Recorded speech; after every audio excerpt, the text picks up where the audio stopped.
ದೇಶದ ರಾಜಕೀಯದಲ್ಲಿ ಮತ್ತೊಮ್ಮೆ ಬಲಾಬಲದ ಸಂಖ್ಯೆಗೆ ಲೆಕ್ಕಾಚಾರ ಆರಂಭವಾಗಿದೆ.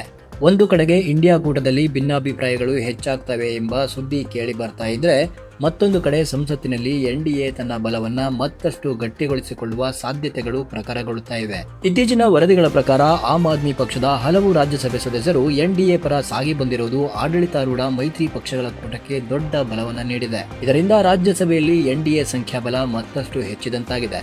ಈಗ ಇದರ ಜೊತೆಗೆ ತೃಣಮೂಲ ಕಾಂಗ್ರೆಸ್ ಟಿಎಂಸಿ ಪಕ್ಷದ ಬಹುತೇಕ ಸಂಸದರು ಮುಂದಿನ ದಿನಗಳಲ್ಲಿ ಎನ್ಡಿಎಗೆ ಬೆಂಬಲ ನೀಡಲು ಆಸಕ್ತಿ ತೋರಿದ್ದಾರೆ. ಈ ವರದಿಗಳು ರಾಜಕೀಯ ವಲಯದಲ್ಲಿ ಸಂಚಲನವನ್ನ ಮೂಡಿಸ್ತಾ ಇವೆ. ಈ ಎಲ್ಲ ಬೆಳವಣಿಗೆಗಳು ಕಾರ್ಯರೂಪಕ್ಕೆ ಬಂದ್ರೆ ಲೋಕಸಭೆಯಲ್ಲಿ ಸಹಿತ ಎನ್ಡಿಎ ಸ್ಥಾನ ಮತ್ತಷ್ಟು ಬಲಗೊಳ್ಳಲಿದೆ. ಹಾಗಾದ್ರೆ ರಾಜಕೀಯ ಪರಿಣಾಮಗಳೇನು? ಕೇಂದ್ರದಲ್ಲಿ ಟ್ರೆಜರಿ ಬೆಂಚ್ನಲ್ಲಿರುವ ಬಿಜೆಪಿ ನೇತೃತ್ವದ ಎನ್ಡಿಎ ಸರ್ಕಾರ ಮುಂದಿನ ದಿನಗಳಲ್ಲಿ ತರಲಿರುವ ಸಾಮಾನ್ಯ ಮಸೂದೆಗಳಿಗೆ ಅಂಗೀಕಾರ ಪಡೆದುಕೊಳ್ಳಲು ಎನ್ಡಿಎ ಈಗಾಗಲೇ ಸಾಕಷ್ಟು ಬಲವನ್ನ ಹೊಂದಿದೆ. ಆದರೆ ಭವಿಷ್ಯದಲ್ಲಿ ತರಲಿರುವ ಕ್ಷೇತ್ರ ಮರುವಿಂಗಡಣೆ ಅಂದ್ರೆ ಡಿಲಿಮಿಟೇಷನ್ ಬಿಲ್ ಹಾಗೂ ಸಂವಿಧಾನ ತಿದ್ದುಪಡಿ ಮಾದರಿಯ ಪ್ರಮುಖ ಮಸೂದೆಗಳಿಗೆ ಹೆಚ್ಚಿನ ಬೆಂಬಲದ ಅಗತ್ಯವಿದೆ.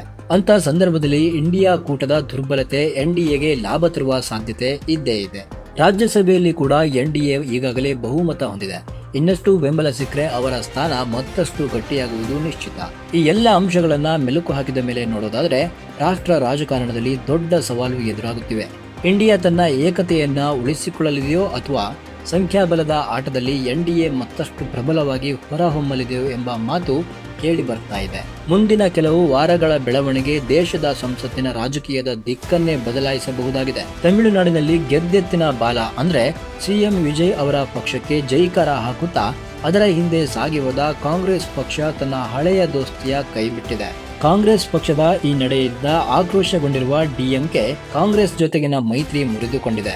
ಅಷ್ಟೇ ಅಲ್ಲ, ಕಾಂಗ್ರೆಸ್ ನೇತೃತ್ವದ ಕೂಟದಿಂದಲೂ ಡಿಎಂಕೆ ಈಗ ದೂರ ಸರಿದುಕೊಂಡಿದೆ. ತನಗೆ ಕೈಕೊಟ್ಟ ಕೂಡಲೇ ಡಿಎಂಕೆ ಪ್ರಧಾನಿಯ ಜೊತೆಗೆ ಸಾಫ್ಟ್ ಕಾರ್ನರ್ ಆಗಿದೆ. ಸ್ಟಾಲಿನ್ ಅವರ ಈ ಸೂತ್ರ ಎನ್ಡಿಎಗೆ ದಕ್ಷಿಣದಿಂದ ಮತ್ತೊಂದು ಬಲವಾಗಿ ಬಂದಂತಾಗಿದೆ. ವೀಕ್ಷಕರೇ, ಈಗ ಒಮ್ಮೆ ಸಂಸತ್ತಿನಲ್ಲಿ ಸಂಖ್ಯಾಬಲದ ಗಣಿತ ನೋಡೋಣ. ಆ ಗಣಿತದಂತೆ ಎಎಪಿಯ 7 ರಾಜ್ಯಸಭಾ ಸದಸ್ಯರು, ಟಿಎಂಸಿಯ 20 ಲೋಕಸಭೆ ಹಾಗೂ 4 ಜನ ರಾಜ್ಯಸಭಾ ಸದಸ್ಯರು ಎನ್ಡಿಎಗೆ ಬೆಂಬಲ ನೀಡುವ ದಾರಿಯಲ್ಲಿ ಸಾಗ್ತಾ ಇದ್ದಾರೆ. ಲೆಕ್ಕದ ಈ ಹಾದಿಯಲ್ಲಿ ತಮಿಳುನಾಡಿನ ಡಿಎಂಕೆ ಸೇರಿಕೊಂಡ್ರೆ ಪಕ್ಷದ ಸಂಖ್ಯಾಬಲ ನೋಡಬೇಕಾಗುತ್ತದೆ.